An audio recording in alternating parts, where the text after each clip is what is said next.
Hey, good guys. Hey, I'm Chris Dore, and today we're going to have a quick chat about backwaters. So, yeah, the small streams we've been hitting the last couple of days haven't been firing. We've had some good fishing, but nothing I would say is amazing just yet. And I think those floods have been a sort of a certain contribution to that. I think that a lot of the food's washed out. I think a lot of the fish have been pushed around. They're not in their usual areas. I think they're being pushed down towards the main stems. And I think they're just simply having very limited feeding times, you know, like they're under the bench, there's not a lot of food there, and eventually they'll move out, they'll feed, and then when that finishes, they're back in. However, backwaters being stable still waters, they might have a bit of silt over, but midge and chironomids soon take over. There are mayfly, there are caddis, there are snails, there's a lot of things that cling to the weeds and the rocks in backwaters.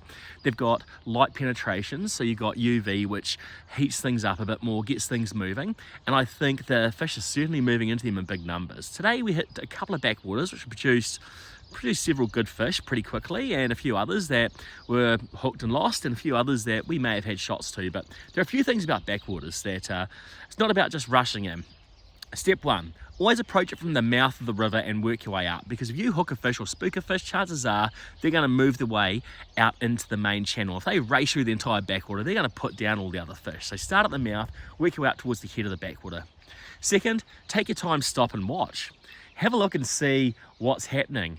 You might see that fish cruising there, but you take a few minutes before you sneak into position and approach. You might suddenly see a few other fish appear, and you could have moved into position, spooked these others, and again, shoot, there they go.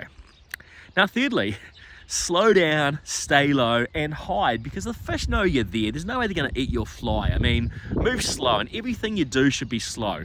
Don't slowly sneak into position and then quickly get your fly ready, because quite simply they're going to see that movement.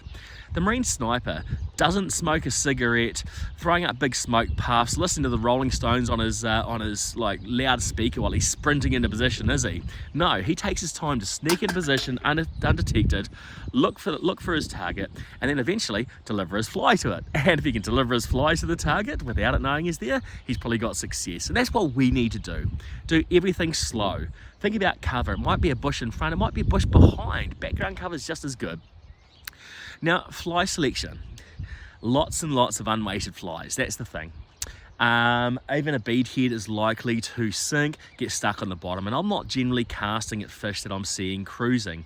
I'm not generally casting at those fish. I'm generally watching them cruise, picking their beat, putting my fly in the position, and letting them slowly cruise around back to it. That way they don't see any disturbance on the surface.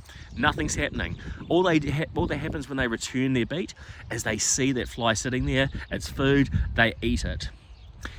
I keep my fly static. That's my first approach. And this could be a dry dropper, it could be a single nymph, it could be a single dry. If the fish ignore it, then next time around I might get a bit more aggressive. I might give it a twitch as they approach and see if they lock into it. Doing that on a spooky fish may just make them too wary and they may just bolt. So that's always my second approach. The third and most aggressive approach, if they're not responding to a twitch fly or a static fly, is to drop my fly just on the outskirts of their vision so they can feel it land, they might see it land, they might move in and actually grab it. Now, I fish a lot of just my standard sort of doors, unweighted pheasant tails in there, right? You know, very simple. But however, sometimes you need something to imitate life. So something with a little bit of a CDC fiber or a soft hackle, something that imitates life, can just bring things to life in still water and get that eat where your static flies won't.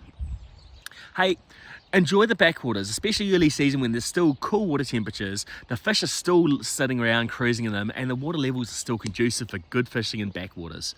Hey, I'm Chris Dore, and I hope this helps. Enjoy.